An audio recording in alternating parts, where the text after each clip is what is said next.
오늘 말씀을 통해서 말세에 필요한 신앙, 또 말세에 우리가 가져야 되는 신앙에 대해서 함께 생각하겠습니다.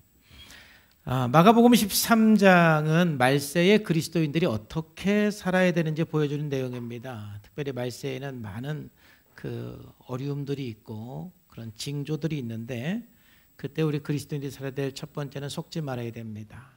마지막 때는 속이는 자들이 많기 때문에 진리에 굳게 서서 속지 말아야 됩니다. 두 번째로는 두려워하지 말아야 됩니다. 여러 가지 어려운 상황, 무서운 환경들이 있는데 그러한 상황 속에서 두려워하지 말라 주님께서 말씀하셨고, 세 번째는 우리는 늘 예수님의 증인이 되는 삶이 되어야 됩니다. 땅끝까지 예수님의 증인이 되고, 세상 사람들이 교회에 대해서, 그리스도에 대해서 무슨 말을 해도 위축되지 말고 우리는 증인이 되어야 돼요. 그리고 네 번째, 우리는 이 말세에 우리는 성령으로 살아야 됩니다. 성령으로. 그래서 이번 40일 성령의 삶을 통해서 성령으로 살아가는 법을 우리가 훈련하는 것입니다.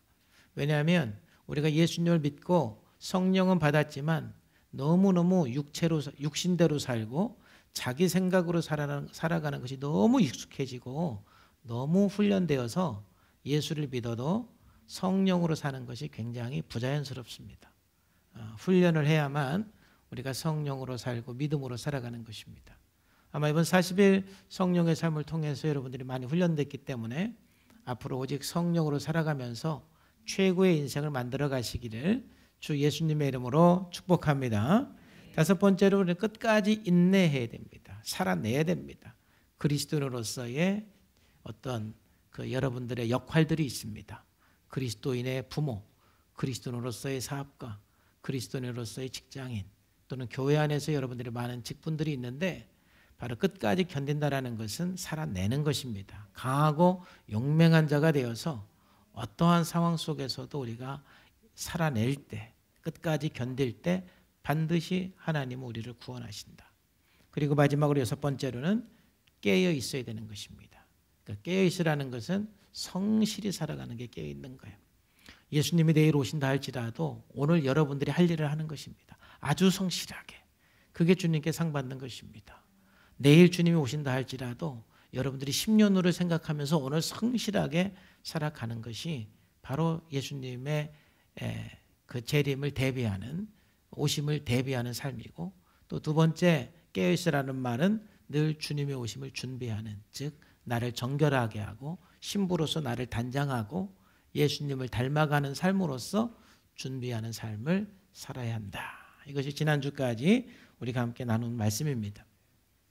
이제 그럼 오늘부터는 이제 마지막 본문까지 그러한 삶을 살기 위해서 말세에 우리가 어떠한 신앙을 가지고 살아야 되느냐, 어떠한 신앙이 필요하냐, 이 한 세 가지를 나누겠는데 오늘은 한 가지만 보겠습니다. 근데 오늘 말씀을 나누기, 해석하기 전에 먼저 우리가 세대주의적 종말론에 대해서 잠깐만 그냥 말씀을 드리는 게 좋을 것 같습니다. 저는 참 대학교 다닐 때, 학부 때, 조직신학을 배울 때 이 세대주의 신학을 사실은 배웠습니다. 아주 한국에서 가장 영향력 있는 세대주의 신학을 배웠는데, 사실은 이제 제가 그때는 이제 학부 때니까 분별력이 좀 아무래도 부족하잖아요. 근데 이제 그걸 배우고 나서 계속 제가 공부하고 사역을 하면서 세대주의 신학이 굉장히 훌륭하지만 또 많은 문제점도 있고, 그리고 지금 특히 종말론에 있어서는 많은 그리스도인들이 세대주의적 종말론에 영향을 받고 있기 때문에 어느 본문 말씀을 말하면서 잠깐 설명하는 것이 좋을 것 같습니다. 이 세대주의 신학은 굉장히 문자적으로 성경을 해석하는 경향이 있고요. 그 다음에 이 세대주의자들은 이 예수님의, 하나님의 창조부터 예수님의 재림까지를 7세대로 나눠요. 7세대로 나누어서 그 세대마다 하나님께서 어떤 일을 하는지 거기에 좀 관심이 있습니다. 그래서 그 세대주의 종말론은 예수님께서 이 땅에 재림하시는 그 종말에 대해서도 굉장히 탁탁 세대적으로, 시간적으로 구분을 합니다. 그래서 이 세대주의 신학이 특별히 문제가 있는 건 아니지만 우리들에게 주는 부정적인 영향은 뭐냐면은 대부분 시한부 종말론을 갖는 사람들의 신학적인 배경이 세대주의 신학이에요. 그러니까 세대주의 신학을 하게 되면은 자기도 모르게 예수님께서 언제 오실지 시간을 계산하게 되어 있어요. 저도 대학교 때 세대주의 신학을 배우면서 그 시간 계산하는 걸 굉장히 많이 했었어요. 그래서 이 세대주의 신학은 시한부 종말론으로 갈 수 있는 가능성이들 있기 때문에 여러분들이 마가복음 13장 말씀을 가지고 누군가가 예수님께서 오는 그 시점을 말을 할 때는 여러분 조심하는 게 좋아요. 그 다음에 또 세대주의 신학의 어떤 그 약점은 뭐냐면은 우리가 요한계시록을 본다든지 마가복음 13장을 본다든지 어떤 이 종말의 때를 설명하는 성경을 볼 때 굉장히 공포, 불안. 여러분 혹시 7년 대환란이라는 그런 영화라든지 책을 본 사람이 있을 거예요. 그러나 여러분들이 7년 대환란이라는 영화나 책을 보면은요 굉장히 무섭습니다. 예수님께서 이 땅에 오시는 그 현상을 우리가 보면서 굉장히 참 무섭다 이런 생각이 들어요. 그러니까 저도 이제 과제로서 7년 대환란 책도 이제 보고 또 저 때 영화도 많이 나와서 영화도 봤지만은 야, 나 살아생전에 예수님 오시면 안 되겠다.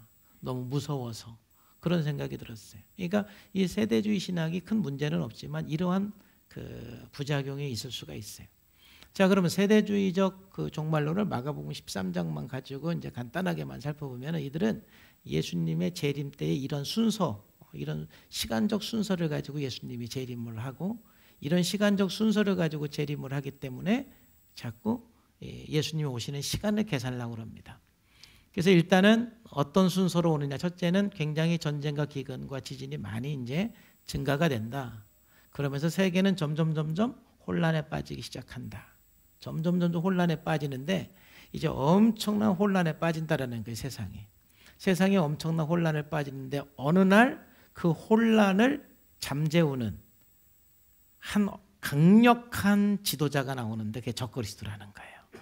그러니까 사람들은 그 혼란을 잠재우는 그 리더이기 때문에 다 그 사람을 좋아하고 존경하고 심지어는 그 지도자는 죽었다가 또 살아난대요. 또 성경에 또 그러한 그 언급들이 좀 있기는 해요. 그러다 보니까 이 적그리스도가 나타나서 그 혼란스러운 질서를 잡고 그때 수많은 사람들이 그 적그리스도를 따르고 666 표를 받고 이제 그런다라는 거예요. 그러면서 네 번째로는 그 적그리스도가 예루살렘을 수도로 해서 다스린다라는 거예요. 예루살렘을 수도로 해서.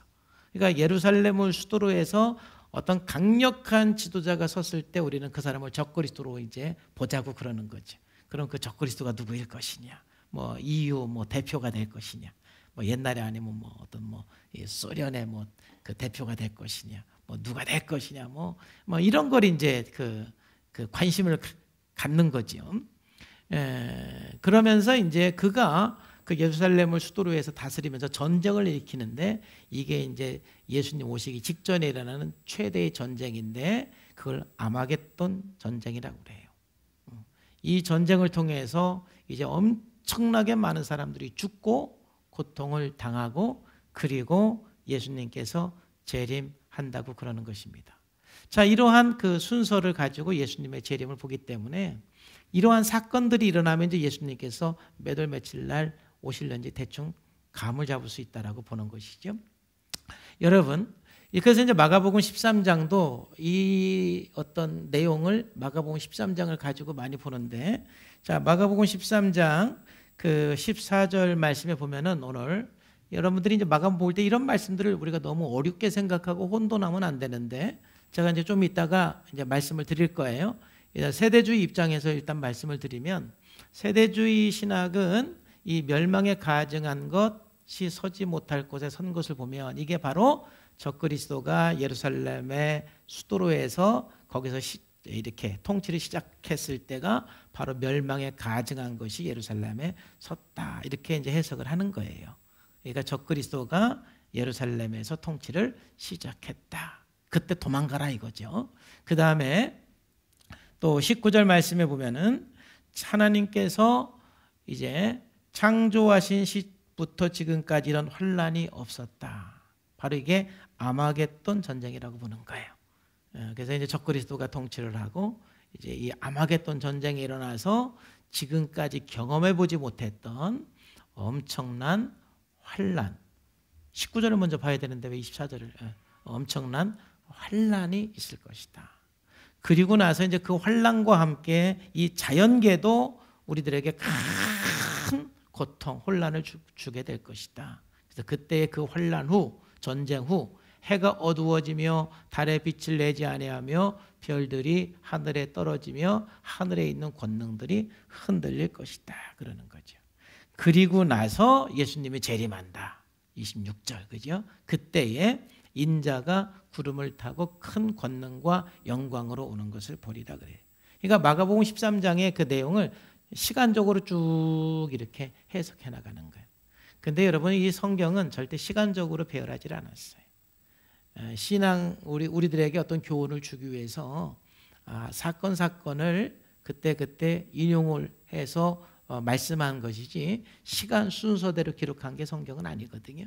근데 이제 세대주의자들은 그렇게 보면서 예수님의 재림 이렇게 봅니다. 그래서 그 38절 말씀에 보면은 이렇게 봅니다. 38절에 무화과 나무의 비유를 배우라. 그 가지가 연하해지고 잎사귀가 내면 그랬잖아요. 이거를 세대주의 신학에서는 이스라엘의 독립으로 봐요. 이스라엘의 회복. 그래서 이스라엘이 회복된 후에 30절 말씀에 내가 진실로 너에게 말하노니 이 세대가 지나가기 전에 이 일이 다 일어나리라 그랬거든요. 그래서 여러분, 이스라엘 독립이 몇 년도에 썼죠? 1948년도 이스라엘이 독립했잖아요. 그래서요 1988년도 예수님 재림할 거라는 말이 굉장히 많았어요. 그게 다 세대주의적 신학에 근거한 근거들이에요. 왜 1988년이에요? 40년을 한 세대로 보는 거죠. 40년을 한 세대로 봐서 1948년도에 이스라엘이 독립했기 때문에 1988년도에 예수님께서 재림할 것이다. 근데 88년도에 재림 안 했잖아요. 그러면 이제 이 세대주의적 신학의 입장을 갖는 사람은 예루살렘의 독립을 또 다르게 영적인 독립으로 보는 거예요. 이제 뭔가 예루살렘에 큰 어떤 변화가 있을 것이다. 그런 그 시점부터 해서 한 세대에 예수님은 오신다, 이제 이렇게 보는 거죠.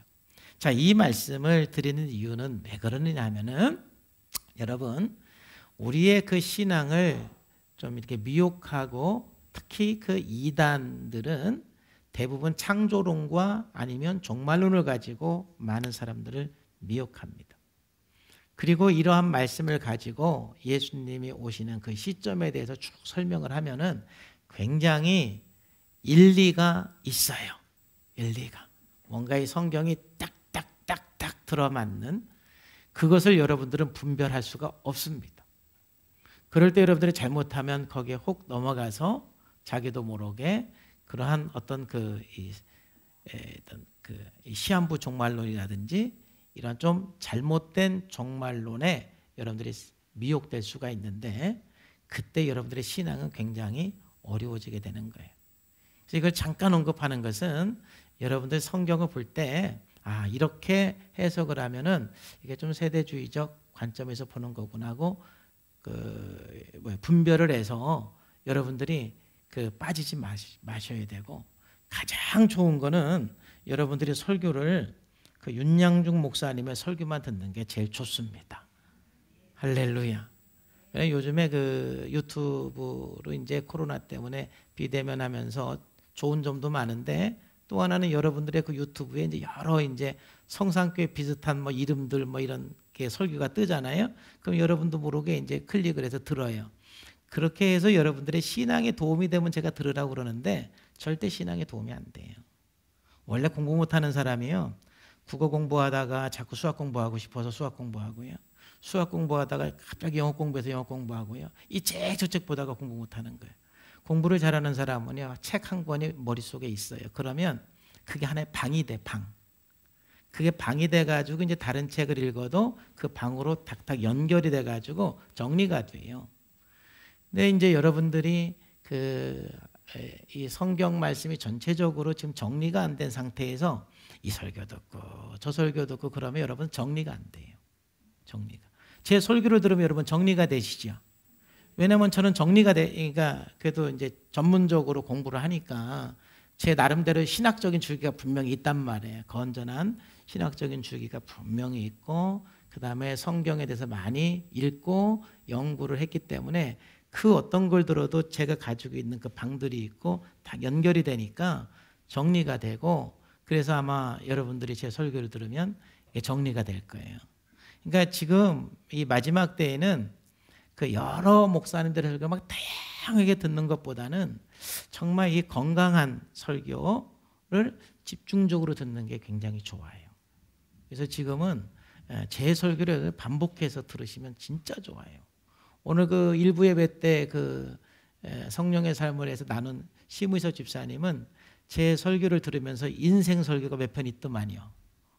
정말 들으면서 다 은혜가 됐는데 자기의 삶을 확 변화시킬 수 있는 설교 현재까지 2편이 있는데 그 2편을 녹음시켜서 매일 듣는데요. 그게 할례 언약을 갖고 사는 거예요. 항상 잊지 않고 나를 뭔가 이렇게 무너뜨릴 때마다 그 말씀이 탁 나를 붙들어 주는 거예요. 그래서 그게 우리들의 신앙에 중요한 거예요. 잡다하게 많이 들으면 여러분 머리만 커져가지고 교만해져요. 여러분의 삶에 변화를 주지를 않아요. 오히려 한 말씀에 깊이 새길 때 그 말씀이 우리의 삶에 변화를 주는 거예요. 여러분 참 이 종말론에 대해서는 지금 저도 일부 예배 때도 이 말씀을 나눴지만 사실 너무 간단하게 얘기를 하다 보니까 다 설명을 드릴 수는 없어요. 그렇지만 이런 게 있다라는 걸 말씀을 드림으로써 여러분들이 종말론적 이단이라든지 또 잘못된 종말론적 해석에 여러분들이 미혹되지 않기를 주님의 이름으로 축복합니다. 그러면 이제 오늘 본문 말씀을 제가 해석을 하면서 말씀을 드릴 텐데 이 본문 말씀을 통해서 우리들에게 주시는 말씀이 뭐냐? 바로 그것은 이 시대에 가져야 될 가장 중요한 신앙으로서 바로 하나님께서 택한 백성을 반드시 보호하고 반드시 지킨다라는 사실이에요. 그러니까 오늘 14절부터 23절까지 말씀을 통해서 하나님께서 주시는 핵심은 뭐냐면 말씀은 뭐냐면은 아무리 어려운 상황이라 할지라도 하나님께서는 택한 백성을 반드시 지키고 반드시 보호해 주신다라는 거예요. 그러니까 우리가 이 마지막 때 우리가 살아가면서 가져야 될 중요한 신앙은 뭐냐면은 어떠한 상황 속에서도 하나님은 우리의 가정과 우리의 사업장과 우리의 모든 삶을 반드시 지켜주시고 보존해 주신다라는 믿음을 갖고 살아가는 거예요. 이 믿음을 달라고 기도를 하셔야 되는 거예요. 자, 다시 한번 본문 말씀으로 들어가면은 멸망에 가증한 것이 서는 것을 보고도 이걸 우리가 어떻게 봐야 되냐면 이것은 앞으로 적그리스도가 예루살렘에서 통치의 시작으로 보기보다는 이것은 예수님께서 마가복음 13장 2절 말씀에서 예루살렘 성전이 완전히 회파된다라고 말씀하셨어요. 그래서 14절부터 23절까지는 예수님께서 예루살렘 성전이 돌 하나도 남기지 않고 다 회파된다라고 말씀하셨는데 거기에 대해서 구체적인 비참한 상황을 다시 부연 설명한 것으로 보는 것이 가장 좋아요. 그러니까는 이제 멸망에 가증한 것은 바로 티투스 장군이 예루살렘을 점령해서 거기에 깃발을 그들의 어떤 그 깃발이 꽂혀지고 그럴 거 아니에요. 바로 그게 멸망에 가증한 것이에요. 예루살렘의 멸망의 시작인 것이죠. 그럼 여기서 도망가라고 그랬잖아요. 이게 무슨 말이냐면은 이제 실질적으로 AD 70년에 예루살렘에 멸망을 하는데 예수님께서 이 예루살렘에 멸망할 거라는 거죠. 성전에 돌 하나도 남기지 않고 다 무너진다라는 것이죠. 그 멸망의 시작이 될 때 살아날 수 있는 방법은 도망가는 것밖에 없다라는 거예요. 그만큼 비참하다라는 거예요. 실제로 그랬어요. 티투스 장군이 이제 예루살렘을 점령으로 이제 그 예루살렘에서 이제 그 약간 반란이 일어나니까 로마 티투스 장군이 이제 70년에 예루살렘을 점령하러 왔는데 어떠한 작전을 펼쳤느냐면은 아사 작전. 완전히 예루살렘을 봉쇄해서 나가지도 못하고 들어가지도 못하게 해서 굶어 죽게 만드는 작전을 폈어요. 그러니까 이제 그 안이 굉장히 비참해서 나중에는 사람까지 죽여서 먹는 그런 상황까지 벌어졌고 다 죽은 거예요. 그러니까 예수님께서 이러한 상황을 미리 말씀을 하시고 이러한 상황이 올 때는 무조건 예루살렘에서 도망가야 된다. 예루살렘에서 도망가지 않고는 살 길이 없다라는 것을 지금 부연 설명을 하는 것으로 봐야 돼요. 이 마지막 때에 어떻게 보면은 이 비참함, 멸망의 때에 그러한 비참함을 보여주는 것이죠. 그러면서 예수님께서 여기서 주시는 핵심은 뭐냐면은 20절 말씀이에요. 20절 말씀 다 같이 한번 읽어볼까요? 시작. 만일 주께서 그 날들을 감하지 아니하셨더라면 모든 육체가 구원을 얻지 못할 것이거늘 자기가 택하신 자들을 위하여 그 날을 감하셨느니라. 아멘. 그러니까는 그 상황이 오면은 예루살렘에서 도망가지 않으면 살 수가 없는데, 그러나 하나님께서는 그래도 그러한 상황 속에서 반드시 택하신 백성을 위해서 그 환난을 감해 주시고 보존해 주시고 보호해 주신다라는 거예요. 바로 초대교회 이 마가복음이 초대교회 성도들에게 이 성경을 썼을 때는 이 마지막 때 우리들은 어떠한 환난을 당할지 모른다. 그런데 분명한 것은 그 상황 속에서 하나님께서는 택하신 자들을 위한 계획이 있으시고 보호해 주시고 지켜주신다라는 메시지를 전하는 거예요. 이 똑같은 말씀을 누가복음 21장에서는 이렇게 말씀을 하고 있어요. 또 너희가 내 이름으로 말미암아 모든 사람들에게 미움을 받을 것이나 너희 머리털 하나도 상하지 아니하리라. 하나님께서 너희들이 이 마지막 때 굉장히 많은 핍박을 당하고 어려움을 당하지만 예수님께서 반드시 우리의 머리카락 하나도 상하지 않도록 지켜주시고 보호해 주신다라는 거예요. 여러분, 이 마지막 때 우리가 가져야 될 믿음은 그거예요. 주여 나에게 믿음을 주옵소서, 이 기도가 아니라 여러분들이 오늘 또 해야 되는 기도는 무엇이냐면, 주님, 어떠한 상황 속에서도 하나님께서 나를 지켜주신다라는 믿음을 갖게 해주세요. 어떠한 상황 속에서도 하나님께서 우리의 자녀를, 우리의 가정을 보존하시고 보호해 주신다라는 믿음을 갖게 해 주옵소서. 이 기도가 이 마지막 때 가져야 될 우리가 기도예요. 하나님은 여러분의 삶을 반드시 지켜주세요. 반드시 보호해 주세요. 그 믿음을 갖고 살라라는 거예요. 그 믿음. 정말 우리가 지금 이 본문 말씀을 설명하는데 이 코로나가 상당히 우리들의 이해를 도와요. 우리가 지금까지 이 코로나는 우리가 상상도 못했고 생각도 못했던 이 전염병이 왔고, 이것 때문에 우리가 굉장히 불편하고 굉장히 많이 고난을 당하는 사람들이 많아요.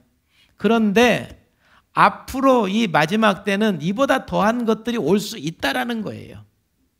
분명한 것은 이보다 더한 질병 내지는 이보다 더한 사건들이 우리들에게 분명히 찾아올 수 있어. 이게 말세의 징조예요. 더하면 더했지 결코 덜하지를 않아요.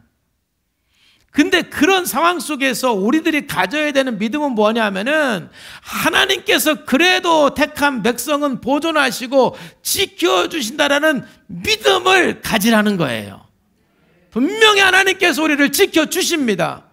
우리를 보존해 주십니다. 여러분들의 마음이 흔들릴 때마다 우리는 구체적으로 기도를 해야 돼요. 하나님께서 내 머리카락 하나 상하지 않도록 이 상황 속에서 지켜주시고 보존해 주시고 함께 해줄 줄로 믿습니다. 이 믿음을 저에게 주옵소서. 이 기도를 하셔야 돼요. 여러분, 이 믿음이 왜 중요하냐? 여러분, 결국 그 믿음을 위해서 우리가 기도할 때 우리는 불안해서 자유할 수가 있어요. 사람이 왜 죽어요? 불안 때문에 죽어요. 결국 사람이 병들고 사람이 죽는 것은 전반적으로 불안해. 모든 사람들의 질병의 그 원인, 심리적인 질병, 육체적인 모든 질병의 원인은 대부분 출발이 불안이에요. 불안, 두려움. 불안과 두려움이 없다라면 우리들은 굉장히 건강한 삶을 살고 어떠한 상황 속에서도 우리는 기쁨과 평화를 누리며 살 수가 있는데 이놈의 불안 때문에. 이 세상이 우리를 불안하게 만들어요. 이 말세의 징조들이 우리를 불안하게 만드는데 그럴 때마다 불안에서 자유할 수 있는 것은 주의 어떤 상황 속에서도 하나님께서 나를 지켜줄 줄로 믿습니다. 이 믿음을 기도할 때 우리는 그 불안에서 자유할 수가 있고, 여전히 여러분들이 불안하면 그렇게 기도하세요. 하나님이 지켜주는 걸 믿습니다. 이 믿음을 갖게 해달라고. 여러분, 불안 때문에 인생 망친 사람 여럿이 있는데 그 중에 오늘 한 사람 소개할 것은 사울입니다. 사울이 이제 그 블레셋과 전쟁하러 가기 전에 사무엘이 그랬습니다. 하나님께서 함께한다, 하나님께서 이기게 하신다, 하나님께서 지켜주신다라고 분명히 약속을 했고, 내가 올 때까지 아무것도 하지 말고 기다려라 그랬어요. 그런데 블레셋이 쳐들어오면서 백성들이 동요하기 시작을 했고, 사무엘은 오지 않고 또 블레셋 사람들은 쳐들어오니까 불안해지기 시작했어요. 그 불안할 때 하나님께서 승리에게 주십니다. 하나님께서 지켜주실 줄로 믿습니다. 이 믿음을 붙잡고 좀 기다려야 되는데 이걸 못 기다리니까 이상한 행동을 하게 되는 거예요. 사람이 불안하면 이상한 행동을 하고 이상한 말을 하고 이제 비상식적인 행동을 할 수가 있는 거예요. 그러니까 이 제사를 드는 일은 제사장인 사무엘만 할 수 있는 건데, 왕인 사울 왕이 너무 불안하니까 그 불안을 극복하기 위해서 부득이하게 본인이 번제를 드렸다고 그러죠. 이거는 하나님에 대한 불신이에요. 이러한 일로 인해서 결국 사울 왕은 하나님으로부터 버림받는 계기가 되고, 나중에 사울 왕이 다윗을 죽이려고 하는 것도 불안 때문에 그런, 자기 왕위를 그 어떤 것도 지켜줄 수 있는 것이 없다라고 생각을 하기 때문에 결국은 다윗을 죽이려고 그러는 것이죠. 그래서 시편 말씀에서 우리들에게 이렇게 말하고 있어요. 내 영혼아, 어찌하여 낙심하며 어찌하여 내 속에 불안해하는가? 너는 하나님께 소망을 두라. 그가 나타나 도우심으로 말미암아 내가 여전히 찬송한다 그랬죠. 하나님을 바라보라는 거예요. 그래서 여러분, 하나님께서 지켜줄 것을 믿고 하나님만 바라보시기를 바랍니다. 하나님 보존해 주세요. 불안해하지 마시고, 우리는 어떤 일을 당할지 몰라요. 지금 이 코로나가 있지만 우리들 마음속에서는 하나님께서 나를 지켜줄 줄로 믿습니다. 우리의 가정을 지켜줄 줄로 믿습니다. 우리가 할 일은 해야 돼요. 우리가 할 일은 해야 되지만 우리 마음속에 갖는 믿음은 하나님께서 지켜줄 줄로 믿습니다. 이 믿음을 가지고 사는 거예요. 이게 말세에 가져야 될 분명한 믿음이에요. 그래서 빌립보서 4장 6절 말씀에서도 예수님께서 우리들에게 늘 하시는 말씀은 아무것도 염려하지 말고 뭐 하라는 것입니까? 기도하라는 거예요.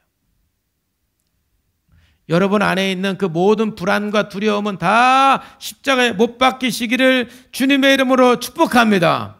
여전히 여러분 불안에 불씨가 남아있는 사람은 오늘부터 이제 성령의 삶을 하신 분들이니까 하나님 앞에 정말 기도하시는데, 기도 제목은 뭐예요? 주여 불안이 떠나가게 해주세요. 그 기도보다는 하나님께서 이 상황에서 저를 지켜주시고 보호하신다는 그 약속을 믿게 해 주옵소서. 그 믿음이 우리들에게 필요한 거예요. 그런 불안이 떠나가게 돼 있어요. 그 믿음이 올 때까지 우리는 기도해야 되는 것입니다. 여러분, 마지막으로 우리가 정말로 하나님께서 택한 사람을 반드시 지켜주시고 보호하시는 것을 우리가 믿을 때 하나님의 일하심을 늘 기대하면서 살아갈 수가 있는 거예요. 우리는 어떤 상황 속에서도 불안해하는 것이 아니라 하나님의 일을 기대하면서 하는 것이죠. 하나님의 일을. 여러분, 우리가 40일 성령의 삶에 부은 것처럼 이스라엘 백성들은 그 불안을 이기지 못했어요. 그 두려움을 이기지 못했어요. 출애굽기 14장 10절부터 말씀 보면은 하나님께서 분명히 출애굽시킬 때 내가 너희와 함께하고 광야에서 지켜주실 것이고 보호해 주실 것을 주님께서는 말씀하셨을 뿐만이 아니라, 그들이 광야에 들어서자마자 하나님은 그들과 함께 하셨고 불기둥으로 인도하셨고 구름기둥으로 인도하시고 하나님께서 분명히 지켜주셨는데, 앞에 홍해가 막히고 뒤에 애굽 병사들이 찾아오니까 두려움이 오기 시작했어요.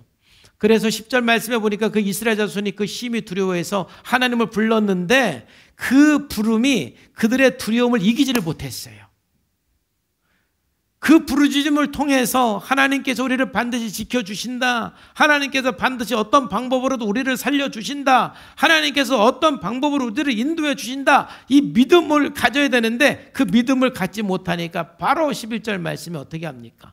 그들이 또 모세에게 이르시되 애굽에 매장지가 없어서 당신이 우리를 이끌어 나와 이 광야에서 죽게 하느냐 이렇게 원망하고 불평하기 시작하죠. 그런데 모세도 똑같은 사람이에요. 지금 모세도 똑같은 상황을 만나고 있어요. 어쩌면 모세는 지도자이기 때문에 더 큰 책임감을 가지고 있어요. 근데 모세는 어떤 믿음이 있었느냐면은 그 상황 속에서 하나님께서 지켜주신다는 믿음, 무슨 방법, 어떻게는 몰라요. 어떤 방법으로 하나님께서 지켜줄지는 몰라요. 그런데 분명한 것을 하나님이 지켜준다. 하나님이 보호해준다라는 분명한 믿음은 있어요. 홍해가 갈라질 걸 모세는 몰랐어요. 그냥 하나님께서 지켜줄 걸 알았어요. 살려줄 걸 알았어요. 그러니까 어떻게 합니까? 14절 말씀해 보니까 모세는 13절 말씀해 보니까 모세는 어떻게 말합니까? 모세가 백성에게 이르되 너희는 두려워하지 말고 가만히 서서 여호와께서 오늘 너희를 위하여 행하시는 구원을 보라. 하나님께서 지켜주시는 것을 믿으면 하나님의 일을 기대하면서 하나님의 일을 볼 수가 있는 거예요. 주님 어떤 방법으로 나를 지켜줄는지 어떤 방법으로 나를 보호해 줄지 나는 모르지만 분명한 것은 하나님께서 나를 지켜줄 줄로 믿습니다. 하나님의 그 일을 기대합니다. 하나님의 그 구원을 기대합니다. 가만히 기도하면서 하나님의 역사하심을 제가 보겠습니다. 그래서 이 마지막 때에 하나님께서 우리에게 요구하시는 믿음은 언제든지 하나님께서 우리를 지켜주시고 보호해 주신다는 그 믿음을 갖고 살라는 것이죠. 마가복음 13장을 기록하면서 마가는 마가 공동체를 향해서 하나님께서는 우리가 어떤 환난과 어떤 어려운 상황에 있다 할지라도 택함 받은 사람 머리카락 하나 상하지 않도록 주님께서 지켜주신다. 그러니 그 지켜주신다는 그 믿음을 가지고 담대히 믿음으로 살라라는 것입니다. 오늘 하나님께서 우리에게 주는 메시지는 바로 이것입니다. 하나님이 여러분들 지켜주십니다. 보호해 주십니다. 그 믿음을 가지고 오늘도 승리하는 저와 여러분의 삶이 되기를 주님의 이름으로 축복합니다. 기도하겠습니다. 하나님 아버지 감사합니다. 오늘도 말씀하시고 은혜 주셔서 감사합니다. 거룩하신 아버지 하나님, 우리가 온전히 정말 이 마지막 때 어려운 시대 속에 살고 있습니다. 정말 환경을 바라보면 두려운 것들이 참 너무나 많습니다. 그러한 상황이지만 분명한 것은 하나님께서 우리를 지켜주시고 우리를 보호하신다라는 그 분명한 믿음을 가지고 하루하루 승리하며 살게 하여 주옵소서. 예수님의 이름으로 감사하며 기도하옵나이다. 아멘.